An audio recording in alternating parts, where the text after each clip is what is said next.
Vamos iniciar então, estabelecendo aqui a conexão. Vou publicar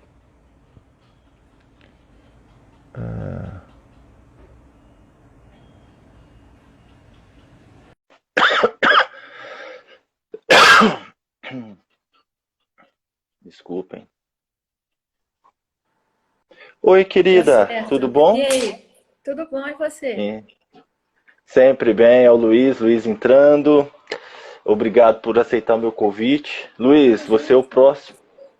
O Luiz foi meu aluno de oratória, o Luiz é Sim. do grupo de marketing digital, então Uhum. ele vai ser o próximo que eu quero dividir a live comigo aqui. Ô Sara, eu vou fazer uma breve introdução do que a gente vai falar Sim, hoje e o que é esse projeto, para que as pessoas claro. possam vir entrando. O que acontece? A Sara, ela é Sara Carvalho, né, Sara? Ela Sim. foi minha aluna de direito. Já concluiu, não? Tô no nono. No Tô no nono, nono né? Tá período. quase acabando. Graças a Ô, Sara, a Deus. gente começou um projeto nesse período de quarentena, que é um projeto relacionado a esse enclausuramento que todos nós somos obrigados a ficar. Exatamente. E a gente começou com um projeto de curso de persuasão, tá? Então eu já entrevistei algumas pessoas, alguns alunos e tal. E aí eu vou explicando o que é persuasão, da onde que surgiu, por que a gente aplica algumas técnicas. E hoje eu acho que você vai ser um pouco sortuda, porque hoje a gente vai efetivamente entrar numa técnica que é extremamente eficaz e eu vou fazer uma contextualização histórica do que vem a ser essa técnica, tá? Bom, eu sempre começo as lives e a gente vai profissionalizando cada vez mais, dizendo uma frase do dia que seria para mim, né? E hoje é uma frase de Goethe que ele vai, em um determinado momento da vida, ele diz, Sara, que a música seria a mais bela das artes, se não fosse a Exatamente. retórica. Né? Concordo. Então a retórica é justamente isso. Uma estratégia, ela é muito bonita. Você vê um bom orador, uma pessoa que tem a capacidade, né, de convencimento, tem a capacidade persuasiva. Você vê essa pessoa atuando, é muito legal. Entrou agora o Denis, entrou a Lê Galina, Letícia. quem mais? Algumas pessoas vão entrando, a Carolina entrou, que é minha mulher. Tem a Niali Lir, Niália, entrou minha também. prima. Ah, sua prima? É minha Ah, seja prima. bem-vinda, Nialia. Então a gente vai falar sobre persuasão. Hoje a gente vai trabalhar, eu montei um slogan que seria a arte da pergunta. Como que eu utilizo em uma estratégia persuasiva a estratégia de perguntas? Hoje, você, por exemplo, que é do direito, a pessoa que é da venda, toda pessoa que é boa de venda, ela é, sobretudo, um grande estrategista na arte de perguntar. Tá? Sim. Toda pessoa que é excelente na venda, ele é uma pessoa que sabe perguntar muito bem, seja com perguntas abertas, perguntas fechadas. E a gente no direito, a gente também tem esse momento, que é na hora de um depoimento de testemunha, é na hora de um Exatamente. interrogatório do réu, né? Então você tem Exatamente. a estratégia das perguntas. Bom, fora isso, só um lembrete, toda segunda, quarta e sexta, às 10h30 da manhã, eu faço essa live sobre persuasão, então se você puder convidar, e a sua prima puder convidar, e todos que estão aqui, Com é um certeza. trabalho gratuito e ao mesmo tempo eu quero alavancar esse projeto, entendeu? Então eu acho que seria legal para todo mundo, e é Não, conhecimento, é com melhor do que certeza. ficar assistindo televisão nessa área, nesse Com período de certeza. coronavírus, é só desgraça que É, passa na televisão. Aqui pelo menos a essa gente vai aprender quarentena tá um pouco complicada mesmo. demais. A gente vai aprender um pouco de conhecimento. Bom, qual que vai ser o que a gente vai trabalhar hoje? A gente vai trabalhar o elenco socrático, que é justamente essa arte de perguntar.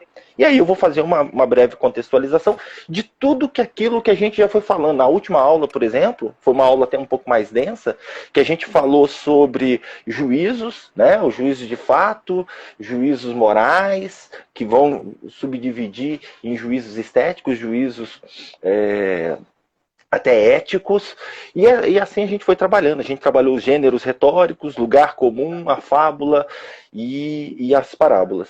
Então, já adotando inclusive essa estratégia, né, aristotélica, que ele fala da importância da fábula, e depois eu vou começar a partir da semana que vem gravar alguns vídeos e eu vou botar no feed aqui. Então nós passaremos a ter técnicas de persuasão no feed, então vai ser uma espécie de apostila. A minha ideia é que no feed, além das lives, nos feeds nós tenhamos essa apostila de persuasão. Então você vai aprender Isso é conteúdos ótimo. quando você quiser. Simplesmente vai assistir lá. Eu vou trabalhar muito mais técnicas, por exemplo, argumentos mesmo. Argumentos, quando que eu utilizo uma espécie de argumento, quando que eu não utilizo, quando que o indivíduo utiliza, por exemplo, um ad hominem contra mim, quando que eu utilizo uma ad persona, que não é nem um argumento, né? Então eu vou explicar essas coisas no feed. Então vai ser muito legal para quem é, por exemplo, da venda, para quem é, por exemplo, um palestrante, para quem é, por exemplo, um advogado. Vocês, sobretudo, né, que vão ter que debater nos tribunais, que são estudantes, a Ariela acabou de entrar. Então, a gente vai trabalhar sobre isso. E já pegando essa técnica de Aristóteles, que ele fala das fábulas, hoje eu recomendo a leitura de uma fábula do Esopo, que ele vai falar, justamente, a fábula é uma estratégia, tá? De uma exemplificação para que eu supere o seu senso crítico, Sara. Então a fábula da cigarra e da formiga, que eu acho que sensacional, né? É aquela fábula que todo mundo assistiu o desenho da Disney, em um determinado momento tinha uma formiga, uma cigarra, e no texto original seria um gafanhoto, mas a formiga é a cigarra fica cantando e a formiga fica trabalhando. E no final a cigarra passa dificuldade quando chega Passa dificuldade e aquele, vai impedir o a comida inverno, né? da formiga. E vai pedir. Existe até um poema que eu acho que é muito legal, mas que depois eu vou fazer a citação desse poema. Mas por que eu estou utilizando essa estratégia? Porque hoje a gente está enfrentando uma série de dificuldades, né? A gente está vendo todo mundo enclausurado, todo mundo nesse período de quarentena, e algumas pessoas desrespeitando essa quarentena e achando que tem razão, né? Indo para a rua, indo para... Poxa, e eu acho isso, além de uma afronta, né? Um desrespeito à própria lei ou normatividade, bom, isso aí seria uma outra live para discutir isso, mas eu acho que é um desrespeito ético. Por quê? Porque a gente está em casa, olha só, eu estou fazendo uma live porque eu estou em casa para não perder tempo e poder passar um pouco de conhecimento. Então, eu acho que essa fábula da cigarra e da formiga está muito a ver com o que a gente está vivendo hoje em dia, né? E depois, infelizmente, os efeitos vão ser muito sérios. Eu até publiquei no Facebook, o Anderson ontem a gente ficou até 1h30 da manhã discutindo a legalidade, a constitucionalidade ou não da prisão de uma mulher que estava numa praça pública lá em Araraquara. Então, na minha concepção foi legal, sim. Na concepção do Anderson já não foi. Mas é esse tipo de coisa que eu acho que a gente tem que trazer ao debate. Bom, então, sem maiores delongas, teria alguma coisa que você queria perguntar antes de eu começar efetivamente? Porque hoje vai ser bem tenso. Não, vamos começar, vamos começar. Pode começar? Pode. Então tá, eu vou fazer uma contextualização histórica para que você compreenda qual da onde surgiu essa técnica persuasiva, que é a técnica de perguntar. É diferente daquela estratégia de um orador, por exemplo, eu num júri, um argumento no júri é um argumento longo, tá? É um argumento, uma palestra de 1 hora, 2 horas, que eu vou falar, né, sem parar, né? Às vezes tem uma parte ou outra, mas eu vou ter um desconto, um tempo muito longo até para desenvolver o raciocínio. Aqui agora, por exemplo, nessa live, eu vou ter um tempo, por exemplo, de 1 hora limite, que é o próprio Instagram, que ele possibilita isso. Já na estratégia socrática é um outro momento, é uma outra estratégia, são discursos muito curtos, são perguntas e respostas, as quais ele nem deixa de delongar. Então, a grande questão respostas mais diretas no caso, então, né? Existiam perguntas que a gente chama pergunta aberta e pergunta fechada. Pergunta fechada é a resposta sim ou não. E a gente vai ver, Sara, ao longo desse curso, como que eu utilizo a estratégia, por exemplo, da falsa bifurcação, né? Que você vai responder uma coisa, mas na verdade eu teria uma terceira alternativa. Eu dou 2 respostas para que você responda, mas eu tenho uma terceira alternativa, né? O falso dilema. Às vezes eu posso utilizar uma estratégia também, que seria o quê? Eu trazer você para o meu mundo argumentativo e eu faço com que você você tem a impressão, que é a estratégia que eu vou utilizar agora, você tem a impressão que você está respondendo, quando de fato não está. Você está simplesmente respondendo aquilo que eu quero. Bom, então qual que é a grande questão? Qual que é o contexto histórico de Sócrates? Só para que você tenha uma ideia, é Sócrates, Platão e Aristóteles. Existem aquelas pessoas que dizem que Sócrates nem existiu. Tá? Sócrates teria sido um pensamento de Platão, seria simplesmente um protagonista das histórias de Platão. Então, só que existem, a grande maioria das pessoas entendem sim que Sócrates existiu, por mais que ele não tivesse deixado nada escrito, ele foi citado por outras pessoas no mesmo período. Então isso é importante para que a gente entenda. Então Sócrates, seja uma criação de Platão, ou seja, de fato, uma pessoa que existiu, ele era especialista numa arte que a gente chama de dialética. Então uma arte de perguntas e respostas, que era a estratégia que ele utilizava. Então só para que você tenha uma concepção, para que a gente chegue também a essa técnica socrática, você distingue muito bem, são 3 momentos que Platão escreve sobre Sócrates. Ele sempre escreve, como regra geral, não sempre, mas como regra geral, é Sócrates o protagonista, tá? O personagem principal. Sim.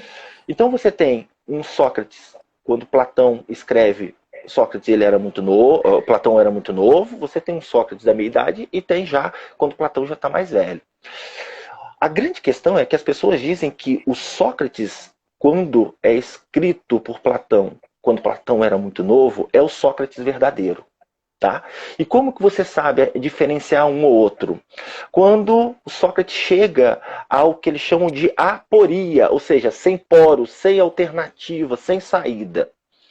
Ponto. O que isso quer dizer? Então, a ideia de Sócrates, e qual foi o contexto que ele foi criado? A ideia de Sócrates é que na Grécia, naquele período, há 2.400 anos atrás, você tinha uma quantidade de pessoas que falavam que eram sábios, né, eles se apresentavam como sábios, que eram os sofistas, que de fato eram sábios, eram pessoas que tinham uma capacidade argumentativa muito grande. E eu já ensinei aqui no curso que existem 4 escolas de sofistas, né? Mas 3 delas são conceituadas. Você tem a primeira e a segunda geração, que até mesmo Platão reconhece a importância desses indivíduos.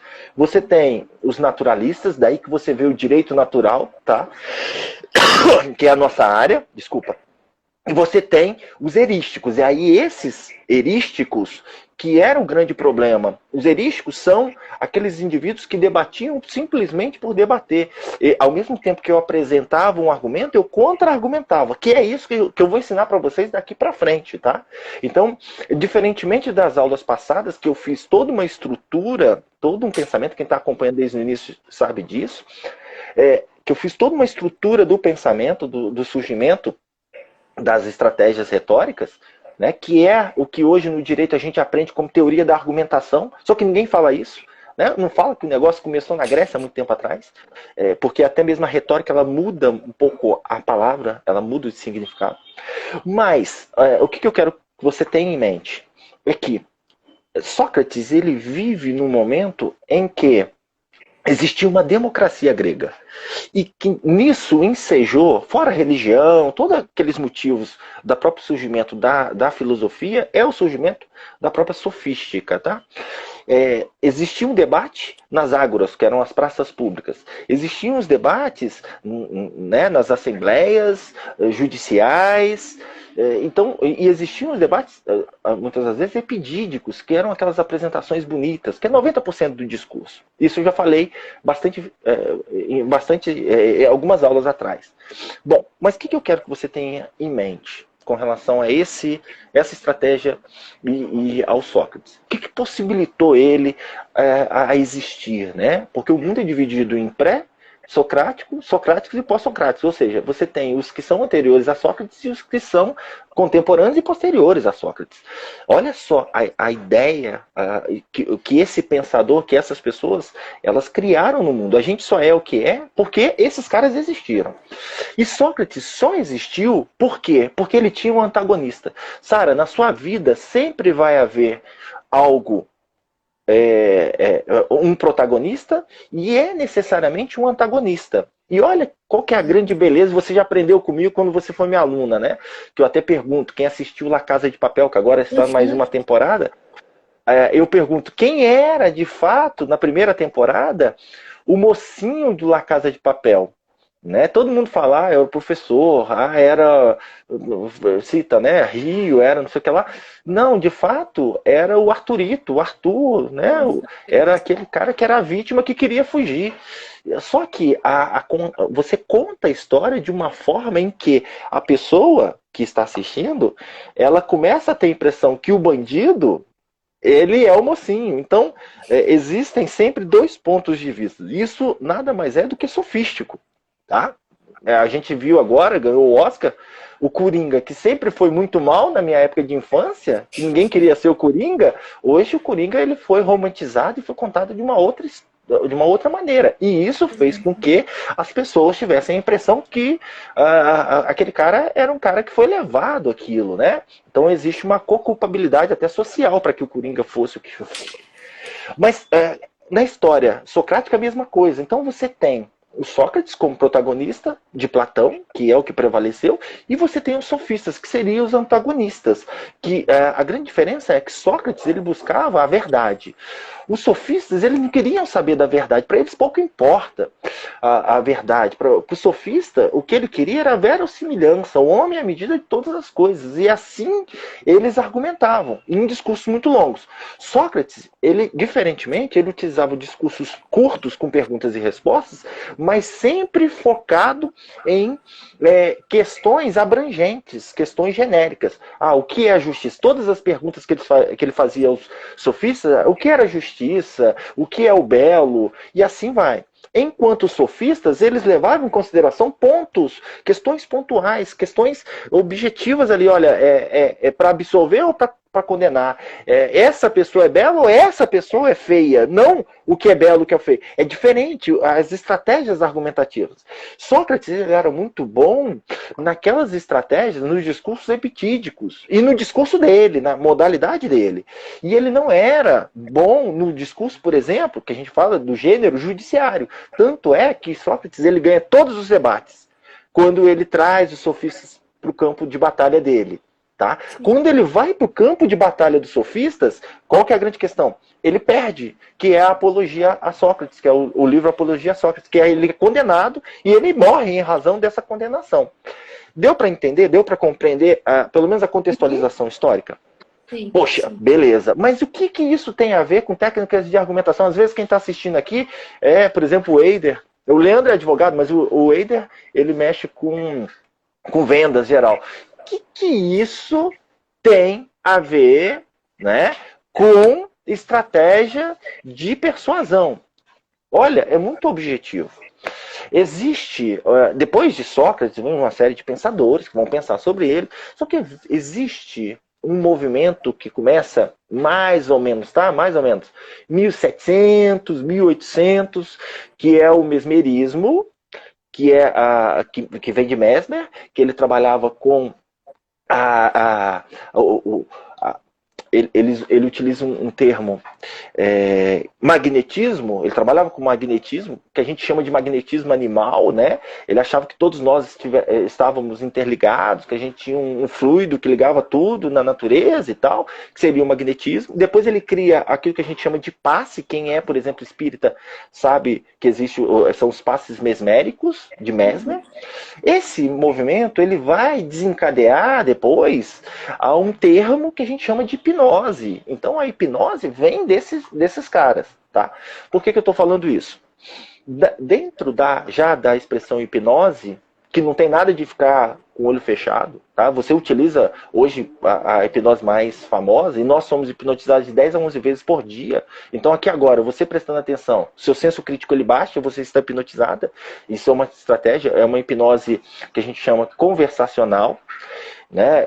É uma modalidade dela. Então não tem aquele do trânsito, então não tem o sonambulismo, né? Não tem o hipnos, que é o sono, o deus do sono, que alguns dizem, tem crítica com relação a isso, esse termo que surgiu com Bright, tá? Mas vamos esquecer essa questão e vamos focar especificamente aonde saiu essa técnica hoje que é utilizada. Aonde que ela é utilizada, por exemplo, o cara de vendas. Da hipnose surge alguns pensadores. Se você tem uma hipnose clássica, mas você tem a chamada hipnose ericksoniana, de Erickson. Esse indivíduo, só para que você tenha uma ideia, ele teve, quando mais novo, ele teve aquilo. Naquela época você não tinha o Zé Gotinha, né? E então, infelizmente, ele teve pólio. Ele teve paralisia infantil e, em razão disso, ele tinha dificuldades, né, várias. E a estratégia dele de hipnotizar era uma estratégia diferente daquilo que a gente vê de hipnose de palco. Então, cria a hipnose ericksoniana. E aí, dois indivíduos que eram estudantes na época, um chamado Richard Bandler e John Grinder, eles vão estudar esse indivíduo. E aí eles trazem para a PNL. Tá? E uma das estratégias de PNL, que é Programação Neurolinguística, eles vão trabalhar o que nós chamamos de IE7. Isso surge da onde? Desculpa, falei palavrão, né? Não pode. Mas, poxa, surgiu lá de Sócrates, que vem com pensamentos e essa estratégia argumentativa, vem para a hipnose e aí vem para Erickson, que é um apelo persuasivo. Então, quanto mais sim você conseguir do seu público, do seu comprador, maior a probabilidade você tem de que fazer com que esse indivíduo compre de você. Isso é o IE7. Então, por exemplo, eu sempre utilizo essa expressão, olha, nós estamos... eu estou te vendendo um imóvel, né? Eu sempre uso esse exemplo. E aí eu viro para você, Sara, você mora com seus pais? Aí você diz, eu moro, né? Seus pais já têm uma certa idade? Tem. Então seria bom ter um ponto de ônibus próximo a eles, né? Seria bom que a casa que eu estou tentando vender tivesse uma garagem para guardar o carro do seu pai, da sua mãe. Seria bom que tivesse uma padaria próxima. E quanto mais sim...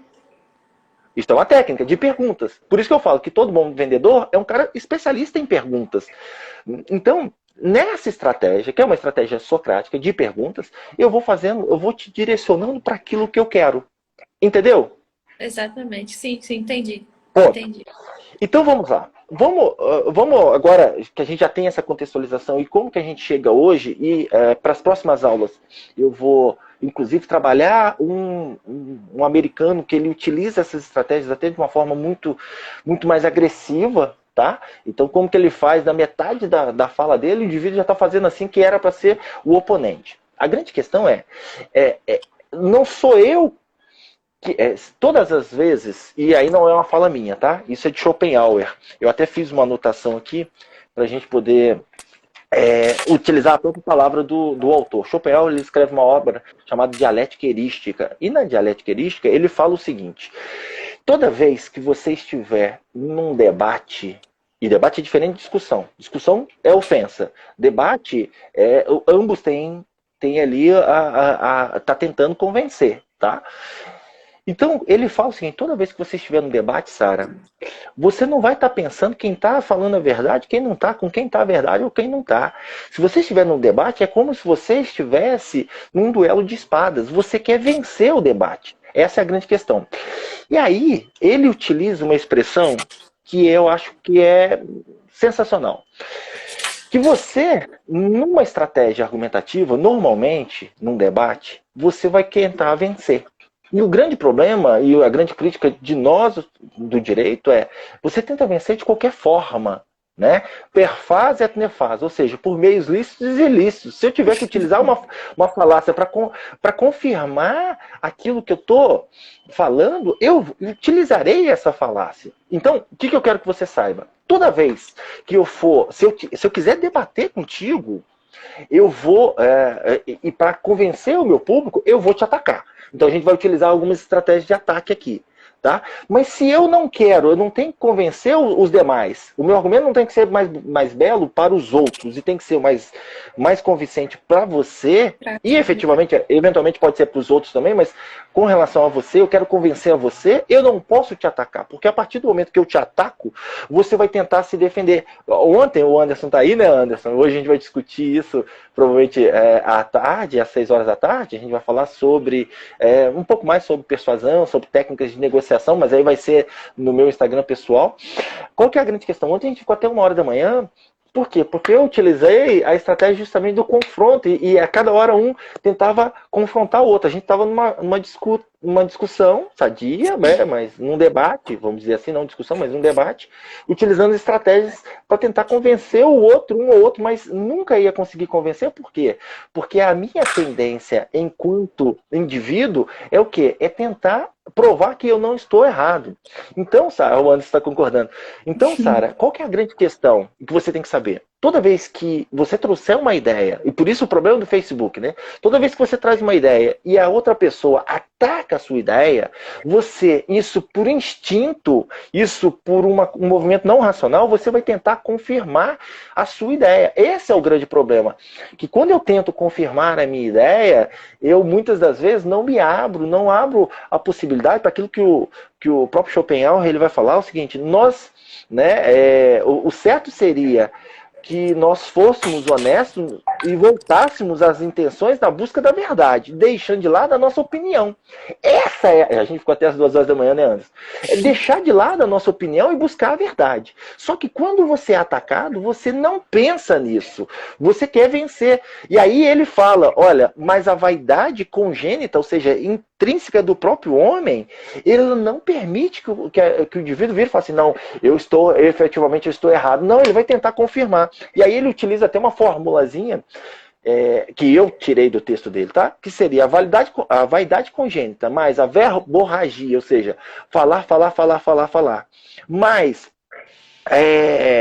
aquela desonestidade doentia que é natural do ser humano, porque nós estamos em constante conflito. Né, que depois Nick vai falar de vontade de poder, mas seria uma outra coisa, mas nós estamos em efetivo conflito. E aí, qual que é a grande questão? Numa persuasão, numa retórica, num debate persuasivo, é que o próprio Schopenhauer fala, olha, a estratégia desse tipo de pessoa vai ser o quê? A resistência. Eu vou manter a minha posição de uma forma em que, por mais que eu esteja errado, eu vou manter o meu argumento, até que você, Sara, erre. E quando você errar, eu vou contra-atacar aquele erro que você cometeu. Entendeu? Que seria a resistência. Ponto. Sim. Tá dando para entender? Alguma dúvida até aqui? Não, tá bem claro. Não, né? Então tá. Então como, por exemplo, quem é da vendas, quem é da PNL, quem é um orador, né? Eu tenho que encantar. Como que eu encanto, né? Como que eu venço um debate? Como utilizando a própria retórica. Então agora a gente vai entrar num ponto que é efetivamente o ponto principal daquilo que a gente está estudando hoje, que é o elencos, tá? Qual que é a grande questão? O que é o elenco socrático? Que é a estratégia de refutação. Quando eu falar elencos, é sempre refutação. Existe o elenco sofístico, que são as refutações sofísticas, e existe o elenco socrático, que é o de Sócrates. A grande questão é que todo mundo fala que a estratégia de Sócrates ela chamava maêutica. Na verdade, isso existem divergências, tá? Isso, na minha concepção, naquilo que eu sigo, é um erro. Tá? Não é a maêutica. A maêutica ela aparece num livro de Platão, numa fase já posterior àquela fase inicial. Então não é onde o Sócrates chegava na aporia. Lembra que o Sócrates ele queria a aporia, ou seja, deixar a pessoa sem saída. Ficar todo mundo. A frase do Sócrates, são duas frases muito famosas, mas a grande frase de Sócrates é o seguinte: só sei que nada sei, e é por nada saber que vos digo, ó atenienses, sou o homem mais sábio da Grécia. Do mundo. Qual que é a grande questão? O que ele queria provar? Por mais que ele falasse que ele não sabia de nada, e aí eu vou fazer uma citação do Mário Sérgio Cortella. O Cortella, ele dá uma explicação, não sei se é dele, mas eu vou referir como se fosse dele, que ele fala o seguinte, Sara, então é uma crítica minha. Quando Sócrates fala que ele não sabe nada, na verdade, ele sabe que existem coisas que ele sabe. Então ele está sendo falso ali. Ele está sendo o que a gente tem concepção de irônica hoje, ou, na verdade, ele está utilizando de um estratagema persuasivo para aquilo que ele quer. Então, ele não se afasta muito dos sofistas. Alguns doutrinadores até falam que ele era, de fato, um sofista. Mas o que eu quero que você entenda? Quando ele diz que só sei que nada sei, e o Mário Sérgio Cortella ele vai falar o seguinte, existem coisas, Sara, que eu sei que você não sabe. Por exemplo, persuasão. Existem coisas que você sabe que eu não sei. Por exemplo, sobre a atividade profissional do seu pai. Existem coisas que nós dois sabemos, por exemplo, direito penal, né? Porque você teve um bom professor, sobretudo no quinto período. E existem coisas, e pode ter certeza, muita coisa que você aprendeu ali você vai usar na sua vida, tá? E que você nunca mais vai esquecer. Com certeza. E existem coisas, Sara, que nenhum dos dois sabem. Qual é a origem do universo? Por exemplo, o que tem dentro de um buraco negro? Não tem como saber isso. Então, o que eu quero, aonde que eu quero chegar? Então, Sócrates, nesse primeiro momento, ele chegava na aporia. No momento posterior, ele já chegava a uma conclusão, mas era Platão colocando as ideias de Platão na boca de Sócrates. O que isso tem a ver com a persuasão? Poxa, quando ele fala no Mênon da maêutica, né, quando ele chega, ele pega um escravo lá que está passando na rua e começa a fazer perguntas, e o cara chega a uma fórmula matemática, ele fala assim, olha, o conhecimento já está dentro do indivíduo, né, para poder justificar aquilo que Platão defendia, né, que é o mundo das ideias e tal. Quando ele fala da maêutica, que é o parto, o nascer das ideias, que ele simplesmente auxiliava no nascimento das ideias, ele, na verdade, ele utiliza só em um livro, enquanto todas as estratégias que ele utilizou em todos os demais livros, ele não dava esse nome. E aquelas estratégias que ele utilizava quando ele era mais novo, que chegava na aporia, não dava esse nome. Então, hoje, de acordo com uma... Hoje não, já tem algum tempo, desde 1800 e alguma coisa, existe uma escola de estudiosos, sobretudo historiadores da filosofia, que ele faz uma revisão sobre isso, e eles falam o seguinte, Grote, né, que é o nome, é George Grote, ele fala o seguinte, que na verdade Sócrates, nesse mundo persuasivo, ele utilizava o elencos, que é a refutação. A maêutica seria para o conhecimento, para o ensino, para ensinar a pessoa, para a pessoa aprender alguma coisa. O elencos é a estratégia argumentativa de debate. Ponto. Entendeu? Entendeu. Poxa, beleza. E como que, então, vamos para a prática. Como que você utiliza o elencos? Né? O E7, lembra que eu falei? Da PNL, da hipnose. Como que eu utilizo isso? Poxa, o Sócrates ele tinha uma estratégia que era muito clara. Que era o quê? Ele começava com um elogio. Ô, Sara, tudo bem? Você que tudo sabe, você que é brilhante e tal. Essa estratégia de começar o discurso socrático elogiando as pessoas, falando que a pessoa era inteligente, que sabia tudo, que sabia sobre os assuntos mais amplos, né? Justiça, beleza e tal. Ela depois... ela vira o que nós temos de compreensão de ironia. Quando você fala ironia hoje, olha, é algo que eu digo que eu não queria dizer, que eu estou dizendo o contrário, né? Estou sendo irônico. Mas, na verdade, a ironia na Grécia, no mundo socrático, nesse momento, ela era um outro nome, ela significava uma outra coisa. A ironia, nessa época, ela significava perguntas. Tá? Então a estratégia dele era de perguntas. Então a ironia eram as perguntas. Só que como ele começava exaltando o debatedor, que era justamente, ele incitava o debate com essa estratégia de exaltação, ele fazia com que a ironia, que eram as perguntas, sofresse, o que a gente pode dizer, de um alomorfismo semântico. Ela perdesse o significado e virasse outra coisa. Tá? Então como é que ele começava? Ora, o discurso dele era sempre esse, né? Então ele sempre chegava naquilo que eu chamo de círculo aporético de Sócrates, ou loop aporético dele. O que é isso? Ele tinha que chegar numa inconclusão, algo inconclusivo, que aquilo dali chegava em outra coisa inconclusiva e assim ficava pro resto da vida. Então como é que Sócrates fazia e como é que se faz hoje em dia?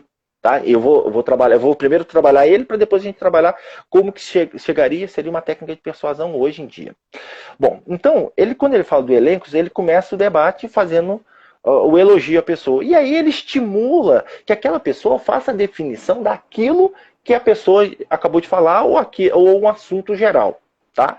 Quando essa pessoa ela começa a responder, ele começa a fazer uma série de perguntas e usando exemplos. E eu já falei que o exemplo ele é uma estratégia de retórica que faz com que de um caso específico eu chegue a um caso geral. Então ele começa a utilizar exemplos que são exemplos ou reais, coisas que aconteceram mesmo, né? Por exemplo, Lula foi processado e foi condenado. Ponto. É um exemplo real. Outro exemplo seria os fictícios, ou as fábulas, ou as parábolas, que a gente já trabalhou aqui. Pelo menos já te falei uma fábula, que é a fábula da formiga, né? Da cigarra e da formiga. Então, ele utilizava exemplos para quê? Para ir gerando na pessoa e fazendo perguntas, fazendo com que as pessoas elas respondessem aquelas perguntas e aquela definição ele ia destruindo ela por meio de perguntas. Bom, depois desse passo, ele ia mostrar também por meio de exemplos que existiam inconsistência naquelas definições. Para quê? Para que no final ele chegasse à aporia, aí ele afastaria o conceito e começaria tudo de novo. Ou seja, o cara era um chato que ficava no meio da praça pública enchendo o saco das pessoas que estavam passando. Tá? Qual que é a grande questão? Como que a gente utiliza isso hoje, modernamente? Depois eu vou para as próximas, talvez já na sexta-feira, eu vou trazer uma estratégia que é de um americano, que o cara é sensacional. Você vê um indivíduo debatendo, você fala assim, nossa, como é que ele consegue aquilo? É uma revisão dessa estratégia de Sócrates, tá? Como que é utilizado hoje o Elencos, então? Como que eu utilizaria o Elencos hoje? Por exemplo, numa estratégia de venda. É aquilo que eu fiz com você. Eu começo uma venda, ou eu começo um debate fazendo uma pergunta específica, para que você identifique um determinado conceito. Para que você traga para mim a sua concepção. Eu entro no seu mundo. Essa que é a grande questão. Eu não crio um conceito para você. Eu não imponho um conceito. Olha como é que isso é importante. Porque a partir do momento que eu colocar um conceito, o seu senso crítico vai virar e vai falar o seguinte, não, mas por quê? E lembra sempre que o porquê é uma pergunta hipnótica, é uma pergunta filosófica. O como é uma pergunta científica. Tá? Quando o porquê muda para o como, a filosofia se afasta e a ciência que vai tomar as precauções e ela que vai tomar o rumo daquilo que está sendo pesquisado, daquele conteúdo. Qual que é a grande questão? Então, eu vou fazer, o indivíduo, muitas das vezes, isso é uma estratégia poderosa para aquilo que eu quero. Muitas das vezes, ou eu vou pedir que o indivíduo traga um conceito, ou então, de uma fala que você trouxe num debate que eu estou tendo contigo, eu vou me colocar do seu lado e vou falar o seguinte, Sara, me dê um conceito qualquer, seu, qualquer coisa que você saiba, qualquer conceito. Qualquer coisa que eu saiba, pode ser uma coisa que eu gosto? Qualquer coisa. Então, acho que pode ser a coisa que eu sou fã, o Dennis DJ, talvez, não sei. Que é um... Então, mas aí você não tem. Você está falando de uma música, né? Você está falando de uma pessoa específica. Sim. Eu vou utilizar essa estratégia argumentativa, né? Tá falhando um pouco, acho que é porque a porta está aberta. Espera aí. A internet falou um pouquinho. Bom, qual que é a grande questão? Eu vou utilizar uma estratégia argumentativa contigo, me colocando do seu lado através de um conceito que você utilizou, que você trouxe. Tá? Então, ou eu vou repetir aquele conceito, o Dennis DJ, ele utiliza que tipo de música? Na verdade... Eletrônica? Eletrônica, funk, sertanejo, ele, sabe, faz um mixagem. É mesclado, não é isso? É. Então... A partir do momento que você traz a definição do que ele faz, eu vou me colocar do seu lado. E aí eu já vou fazer o que eu fiz aqui. Eu vou virar e vou falar o seguinte, então você gosta do Dennis DJ porque ele é bem eclético nas músicas dele, provavelmente ele utiliza músicas eletrônicas, sertanejas, funk, tudo num contexto de uma festa. Ok. Seria essa a definição? A partir do momento em que eu utilizo o seu conceito e eu reviso esse conceito, eu estou me colocando do seu lado. Eu não estou virando para você e falando o seguinte, olha, o Dennis DJ é uma porcaria. Porque se eu falar que o Dennis DJ é uma porcaria, automaticamente você vai virar e vai falar assim, não, ele não é. E aí eu posso te mostrar. Né?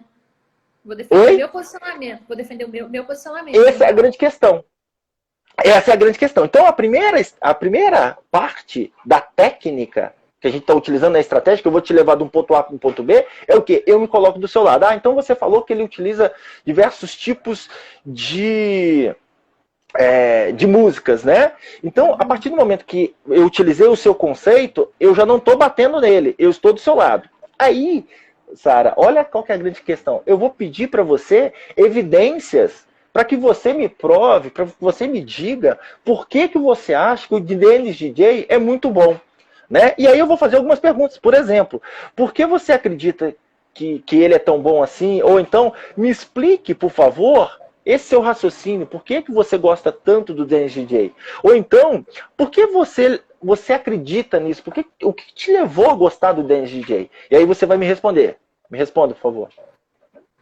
Assim, todas as vezes que eu já encontrei com ele, o jeito que ele me tratou, isso me conquistou, sabe? O jeito que ele se dirige às pessoas que estão... convívio dele, que ele já conhece, as coisas assim. Porque eu, assim, na verdade... Mas com relação à música? Com relação à música, sim.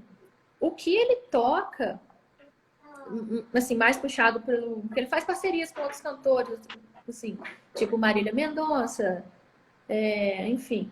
São músicas que eu gosto. Então, e essas músicas que eu gosto... Tá, então... Assim, estão sendo... Deixa eu te fazer uma pergunta. Feitas e tocadas por uma pessoa que eu gosto. Então, sim, acho que são 2 vezes mais para eu ser convencida a gostar dele, no caso. Não sei se é isso. Entendi. Então, deixa eu te fazer mais uma pergunta. A partir do momento que você escuta o DJ, pelo que você me disse, na verdade você gosta da pessoa dele, provavelmente você deve ser do fã-clube dele, correto? Sim, também. Só que as músicas que ele toca não são músicas dele, são músicas de terceiros artistas. Não, também tem músicas dele que ele faz parceria, ele cria as músicas, faz parceria com outros artistas, entendeu? Como, mas a letra e a grande maioria das músicas são músicas que já existem. A maioria correto? É música que já existe. Um exemplo assim, de música que ele fez com o Vitinho do 1120 daqui de Juiz de Fora. Ele fez uma música e chamou o Vitinho da parceria. Então, de uma certa forma, Sara, só para que eu compreenda, de uma certa forma, você gosta da pessoa do Dennis DJ e você gosta da arte de outra pessoa, que é a música do outro que ele vai utilizar, correto? Exatamente. Então, de fato, com relação ao seu gosto musical, você não gosta do Dennis DJ, você gosta da pessoa do Dennis DJ, mas você gosta do estilo de música das outras pessoas que são uma remixagem, correto? Exatamente. Que qualquer pessoa poderia utilizá-las. Eu gosto da pessoa do Dennis, das pessoas que ele faz essas parcerias, as mixagens, e do trabalho assim, de ambos, conjuntamente, sabe? Então, nesse momento, a gente chegou numa exceção. Porque, na verdade, olha qual que foi a grande questão. Quando você começou a falar, e olha como que eu fui direcionando a conversa, tá? Qual foi a estratégia aqui? Você caiu você sabendo que a gente está utilizando a estratégia, e você caiu. Qual que foi a grande questão? Eu utilizei o argumento primeiro da definição. Você me explicou, e eu repeti aquilo que você falou, que você gostava do Dennis DJ por causa das músicas dele. Aí eu te pedi evidências, por que você gostava daquilo? Automaticamente você virou para mim e disse o seguinte: mas espera aí, eu gosto das músicas dele porque ele utiliza músicas famosas e aí ele faz uma remixagem, tem também algumas músicas que é ele com parceria com outras pessoas e eu gosto dele e tal. Então eu cheguei a uma exceção. Qual foi a exceção? Qual foi a estratégia? Então a gente está fazendo passo a passo. Eu fui te desafiando. Né? E aí a gente chegou a uma questão que é o seguinte: você gosta das músicas que são de outras pessoas, né? Que inclusive estão remixadas, e em razão do carisma desse DJ, você juntou as músicas que são de outras pessoas para aquela figura que você gosta. De fato, quando você fala isso, agora você vai gerar o senso crítico, você vai virar e falar assim: não, mas eu gosto dele. Porque você já está sabendo, e já está sabendo que eu utilizei uma estratégia contra você. Mas, na verdade, eu fiz com que você separasse o Dennis DJ das músicas. E você chegou a falar: eu gosto das músicas. Você entendeu? Na verdade, aonde que eu quis caminhar? Olha, você gosta das músicas da Marília Mendonça, né? E, em contrapartida, o Dennis DJ, ele não criou a música. Quem criou a música foi a Marília Mendonça. Então, eu utilizei na prática essa estratégia que eu estou te mostrando aqui. E aí, agora, qual que seria o próximo passo? Poxa, reformula, então, o seu argumento. Reformula para mim o seu argumento. Tá travando um pouquinho. Me reformula agora o seu argumento. Quando eu te pedi a definição, se você gosta do Dennis, o que você gosta? E você disse. A princípio você disse, eu gosto do Dennis DJ, porque ele toca as músicas que eu gosto. Agora eu quero que você reformule esse conceito. Que eu gosto do Dennis porque ele toca as músicas que eu gosto. Mas agora, reformulando, eu posso falar que eu gosto da pessoa do Dennis porque ele toca músicas de outras pessoas que eu também gosto. Não só exatamente ele. Você viu como foi um apelo persuasivo aplicado na prática? Uhum. Como que eu utilizei o elencos com perguntas. E eu não simplesmente virei e falei assim, você não gosta das músicas que ele toca. Você gosta do indivíduo. Não, eu fui trazendo argumentos para que você se colocasse, eu me colocasse do seu lado e fosse direcionando você para aquilo que eu quiser, para aquilo que eu queria. E aí eu volto para o início. E aí agora eu poderia, que foi uma aporia que a gente chegou, eu poderia ir para novos conceitos. Como que eu faço isso na PNL? Como que eu faço isso numa técnica de persuasão? É muito simples. Eu vou pedir uma definição, por exemplo, eu estou vendendo, lembra quando eu estava vendendo a casa para você? Eu vou pedir que você traga conceito para mim. Quando você trouxer o conceito, eu vou utilizar aquele conceito do que a pessoa quer, de vida boa, de vida justa, de tranquilidade, eu vou usar esse conceito contra ela, eu vou pedir evidências. Poxa, tá, você quer uma casa que seja num bairro tranquilo, não é? Não, me dá um conceito de uma casa que você quer comprar. A pessoa vai falar, eu quero uma casa que seja boa, iluminada, num bairro tranquilo. Tá, então, já a partir do momento que você quer... Por que você quer uma casa no bairro tranquilo? Por que você não quer uma casa próxima ao centro, que seja um pouco mais movimentada, que tenha mais trânsito de polícia e tal? Entendeu? Aí a pessoa vai começar a refletir sobre aquela questão. E aí o grande problema da sugestão. Tá? A gente aqui aplicou uma estratégia do loop hipnótico, que é o quê? Hoje, lembra quando eu começo falando da cigarra da formiga de Esopo, que é 2.400 anos que o cara cria isso. Se você assiste desenho e o ratinho conversa com o ratinho, com o coelho, com o que for, é porque esse Esopo criou a história. Ok? Ele criou essa estratégia de animais conversando. O que acontece? Olha quando eu falei lá, que hoje a gente está vivendo um problema, que a gente ficou até 2 horas da manhã, e discutindo ontem eu e o Anderson, né? E que essa discussão para a gente foi cansativo e eu estou utilizando estratégias e tal. Ora, eu faço com que eu crio todo um contexto persuasivo para que você se convença e gere confiança na minha pessoa. Porque quando eu conto história, você não para pensar, e o que a gente fez hoje foi só contar história, você não para pensar se é verdadeiro ou falso. Né? E se eu falar que tudo que eu te ensinei aqui agora sobre Sócrates foi mentiroso? E se eu te falar que não existe essa história de 3 momentos distintos de Platão? Você duvidou? Oi? Tá travando um pouco o áudio. Tá, se eu te falar que o que eu te contei dos 3 momentos distintos de Platão é mentiroso, você duvidou? Se você me falar? Que eu te contei a história do Platão, de Sócrates, que tinha 3 momentos que Platão escreve sobre Sócrates. Eu não duvidei. Você duvidou? Que você falou. Não. Automaticamente não. Por quê? Porque eu contei num contexto de história. Entendeu? E não é mentira não, tá? É verdade. Existem isso é verdade. Só que você não duvida. Por quê? Porque quando eu conto história, eu crio toda uma semiótica, todo um contexto entre significante, significado e signo. E aí o seu cérebro ele não interpreta aquilo. E ele vai simplesmente o quê? Aceitar. E aí eu vou conduzir para o elenco, que é a mesma coisa do cara que está na venda. Então eu vou entrar no mundo da pessoa e vou criar toda uma história através de perguntas, desafiando aquilo que ele quer de bom e de ruim. Para quê? Para que ele vá, para que o meu sujeito passivo, que eu chamo assim na retórica, eu que chamo, ninguém usa isso não, mas esse meu sujeito passivo, esse receptor da minha informação, ele vai o quê? Ele vai achar que as decisões estão sendo tomadas por ele, quando de fato sou eu que estou simplesmente conduzindo por meio de perguntas, entendeu? Então eu não fui agressivo, não fiz com que aquilo que Schopenhauer fala, né, do duelo de espadas, né, eu não fiz com que ele tentasse se defender, porque o grande problema é que a gente não quer provar que a gente é incompetente, que a gente está errado, que a gente errou na nossa vida. Então, essa estratégia é uma estratégia extremamente útil para quem quer vender, para quem quer persuasão. Se coloque do lado do seu público, que isso gera rapport, isso gera convencimento. Ok? Alguma dúvida? Ok. Não. Então, Na verdade, eu vi uma pergunta aqui, que eu estava até separando, mas ela sumiu, do Renan. do Ele Renan? perguntou,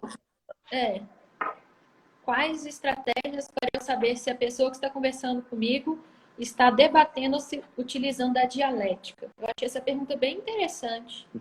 Peraí, quais estratégias para eu saber se a pessoa que está conversando comigo... O que ele falou mais? Aqui falhou. Quais estratégias para eu saber se a pessoa que está conversando comigo está debatendo ou se utilizando da dialética? Está conversando comigo, está debatendo ou dizendo... Não, então, o Renan, existe uma distinção, tá? Entre discussão, entre debate e entre dialética, tá? A grande questão é de metodologia e de conceitos. Claro que você vai achar outros autores nesse sentido. A discussão, ninguém tem razão. No debate, ambos querem convencer, ambos querem mostrar que seus argumentos são mais importantes. A dialética, sobretudo naquele conceito que eu aplico, eu não estou utilizando a dialética hegeliana, não estou utilizando a dialética de marxista, não estou entrando nessa seara. Eu estou utilizando aquele conceito de dialética que é justamente aquele conceito socrático, que é, ou platônico, melhor dizendo, que é, através de uma discussão salutar, as pessoas utilizando silogismos, né? O que é isso? Eu tenho uma tese, uma antitese e uma síntese. Essas pessoas elas chegarão a uma conclusão que é a verdade. Essa é a grande questão. A dialética, a gente vai num movimento, igual ontem eu e o Anderson a gente fez, né? A gente teve os debates ali e tal, mas, por exemplo, nas nossas lives, normalmente a gente utiliza a dialética. Ele põe o ponto de vista dele, eu ponho o meu ponto de vista para a gente chegar a um denominador comum. Entendeu? Então essa é a grande questão. A tese, antitese ou antítese, né? Ou objeção a essa tese para chegar a uma síntese, né? Existe uma outra estratégia que é a premissa maior, premissa menor e conclusão. Que isso a gente vai trabalhar mais para frente, quando a gente for trabalhar com relação à própria lógica. Só para que a gente finalize, Sara, existe uma distinção entre lógica e retórica. Ambas são estratégias. Tá? Ambas são formas de levar o indivíduo ao ponto A ao ponto B. São estratégias, tanto a lógica, tá, quanto a retórica. Ok? Isso é bom você saber. A dialética, ela se pega ao conteúdo e não à forma. Entendeu? A lógica, ela se preocupa com a forma. Né? Premissa maior, premissa menor e conclusão. Ou tese, antitese e síntese. A retórica, a mesma coisa, só que a retórica ela tem um quê, né? Ela utiliza de um momento diferente. Enquanto na dialética, você vai ter ali o silogismo, que é o conteúdo, que é importante. Já na retórica, o que você tem é o entimema, que é uma espécie de silogismo, mas é um silogismo diferente. Ficou meio complicado, mas eu prometo que nas próximas lives eu vou explicar um pouco melhor com relação a essas questões, tá? Só para finalizar, Sara, então, sexta-feira, às 10h30, eu queria que todo mundo que assistiu, que tem interesse, essa live vai ficar salva aqui no Colégio Carreira. Quem tiver interesse, pode mandar mensagem. Sempre possível, dê uma curtida aí, manda um coração, porque o Instagram ele leva em consideração isso, a relevância, né? Interação também, perguntas podem mandar. A próxima live... A próxima live vai ser sexta-feira, e aí eu vou dar continuidade a essa estratégia, mas com aquele americano que eu falei, tá? E eu queria fazer algumas indicações aqui. Primeiro, um filme. Eu queria que quem está aí, ao invés de ficar assistindo Rede Record, Band, ficar assistindo... Cidade Alerta da vida, vá assistir a Apologia de Sócrates. Eu acho que é legal para que você veja essa estratégia, isso que a gente estudou aqui hoje. Tá? O filme às vezes fica um pouco chatinho e tal, porque é um filme mais antigo, mas você acha no YouTube, domínio público. A música, ontem eu escutei uma que foi de uma menininha de 9 anos cantando Meu Bombino Caro. Então, assim, eu recomendo a Mira. A Mira. É só procurar a Mira. Nossa, a Eu menina é já vi. sensacional, né? A menina é sensacional, é emocionante, a menina cantando, então eu vou fazer essa recomendação. O Bolero de Ravel também eu acho muito legal, né? E eu queria aqui indicar um documentário e um podcast. O documentário seria... que não seria um documentário, seria uma aula que está no YouTube de um professor do Carlos Monk, que ele fala da poética em Aristóteles. É muito legal. Pode assistir, que é Qual é o nome do muito, professor? muito Eu não legal. entendi o nome do professor. Carlos, é o professor Carlos Moug, N-O-U-G-U-E, tá? Poética em Aristóteles. É muito legal mesmo. Pode assistir, é um professor muito catedrático. Ele já é um professor mais de direita, mais conservador, mas pode assistir porque ele não tem aquelas questões ideológicas. Então ele vai falar sobre a arte, o que é arte, o que não é. Então cuidado, Sara, que ele pode criticar o seu DJ aí, tá? Mas tem tudo a ver. E o podcast que você acha naquela... Eu esqueci o nome daquele aplicativo que tem no celular, que é verdinho. Spotify? Ai, que vergonha. Oi? Spotify. Tem o Spotify. O que foi? O aplicativo. O Spotify. Lá no Spotify tem um podcast que eu recomendo todo mundo assistir. É de uma professora chamada Lúcia Helena Galvão. Os 1000 Nomes do Amor. Pode assistir, que ela vai falar do amor eros, amor patos, amor ágape e outros tipos de amor. Por exemplo, qual que é o amor pet que você tem, né, dos animais, e assim vai. Muito legal para que você tenha uma concepção que como é a importância a palavra, o significado da palavra para a nossa vida, tá? No mais, Sara, eu queria que você mandasse uma mensagem final aí, para a gente finalizar, porque já está acabando mesmo. Mandar mensagem, rapaz, porque tá travando um pouquinho, às vezes Olha, eu não sei se é a minha internet, provavelmente sim. Eu gostei muito de participar dessa live. E sim, o ponto que eu achei melhor foi quando você me perguntou do que eu gostava, você me fez outras perguntas para eu tipo mudar não o conceito, eu esqueci a palavra, sobre por que eu gostava de tal coisa. E eu acho que foi onde, assim, eu vi melhor o que é a persuasão. Porque você me convenceu de que... Você me convenceu a falar de outro jeito, como é que eu gostava da mesma coisa que eu falei, assim, há 5 minutos atrás. Então, eu fiquei até, assim, impressionada, sabe? Porque eu nunca tinha parado para analisar isso. Apesar de eu já ter lido alguma coisa sobre persuasão, essas coisas assim, eu nunca tinha parado para pensar como é que isso acontecia na prática. Então, hoje aqui na live eu consegui ver. Porque primeiro eu falei por que eu gostava, e depois você me fez algumas perguntas e eu mudei o jeito de falar por conta das técnicas que você aplicou. Eu achei isso muito interessante. E a live falhou um pouco agora. Então eu queria finalizar, agradecer, Sara. Espero que toda segunda, quarta e sexta, às 10h30, você venha fazer parte aqui do nosso grupo de estudos. Lembrando que segunda, quarta e sexta, eu e o professor Anderson, nesse período de quarentena, a gente fala sobre assuntos diferentes, a gente tem um outro tipo de debate. Às vezes coincide com persuasão, porque ele me suga um pouco nisso. E eu queria mandar uma mensagem final aqui pro pessoal, que é a frase final para mim, né? Que eu sempre falo, beba água no período de quarentena, porque eu sou abstêmico, então eu não bebo refrigerante, não bebo bebida alcoólica, então fica só na água, tá? Porque também faz bem. não, só fico No mais, eu queria agradecer o pessoal, tá? Então